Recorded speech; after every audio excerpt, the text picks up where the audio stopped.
ഒരു അരമണിക്കൂറൂടെ കഴിയുമ്പോഴത്തേക്ക് നമ്മൾ റിസൾട്ട് വരും. കാര്യങ്ങളെല്ലാം നിങ്ങൾ ക്ലിയർ ആക്കിയിട്ടുണ്ടല്ലോ? അണ്ണാ 3 ടിപ്പർ, 350 ബിരിയാണി, 35 ബംഗാളി. 35 ബംഗാളി എന്തിന്? ഈ 3 ടിപ്പറിൽ കൊള്ളാനുള്ള ആള് വേണ്ടേ?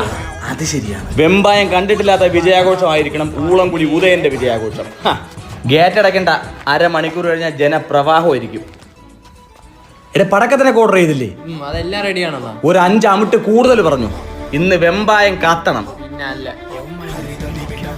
ഉദയനാ വെള്ളം കുടിയാണ്. ആ സരിതേ, ഓ 9:30 മണിയായി, വിളിയൊന്നും വന്നില്ല. അണ്ണൻ ടെൻഷൻ അടിക്കാതിരി, ഇത്തവണ ഊളംകുഴി വാർഡ് നമ്മൾ തൂക്കും.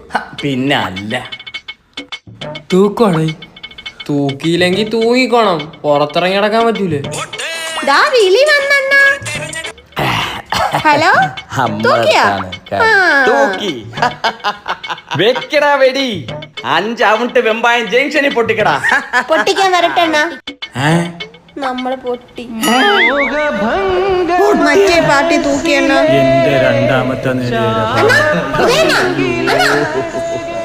അയ്യോ, എത്ര വോട്ട് തരുത് നമുക്ക്? 10 വോട്ട്. അയ്യോ, 10 വോട്ടിലാ നമ്മള് തോറ്റതേ. ആകെ പാടെ 10 വോട്ടേ നമുക്ക് കിട്ടിയോളണ്ണ. 10 വോട്ടാ? സരിതേ, ഓ ഇലക്ഷന്റെ ഒന്ന് ബൂത്തിൽ നമുക്ക് വോട്ടിട്ടെന്ന് പറഞ്ഞ 250 പേർക്ക് നമ്മൾ ബിരിയാണി കൊടുത്ത്, ബാക്കി 240 വോട്ട് എവിടെ പോയി? അണ്ണ അണഞ്ഞ കാര്യം മനസ്സിലായില്ലേ? ഇതാണ് പറയണത്, ചോര എവിടെയും കൂറ അവിടെയും. അണ്ണ ഇന്നത്തെ ബിരിയാണിയുടെ പൈസ കിട്ടി നമ്മളങ്ങ് പോയിരുന്നു. സുഗുണ, ശാപത്തെ കുത്തല്ലേ? വിഷമിക്കാതണ്ണ, അടുത്ത വട്ടം നമ്മളെ ഊളംകുഴി തൂക്കിയിരിക്കും. എന്നാലും ആ തിന്ന ബിരിയാണിയുടെ ചിക്കൻ പീസ് തൊണ്ടേന്ന് അങ്ങോട്ട് ഇറങ്ങണതിന് മുന്നേ കാല് വാരി കളഞ്ഞല്ലണ്ണ. ഞാൻ അപ്പോഴേ പറഞ്ഞതാണ് ആ കിലോ ബിരിയാണി വാങ്ങിച്ചു കൊടുക്കാം. ഇതിപ്പോ എത്ര രൂപയുടെ നഷ്ടം, എന്റെ ദൈവമേ.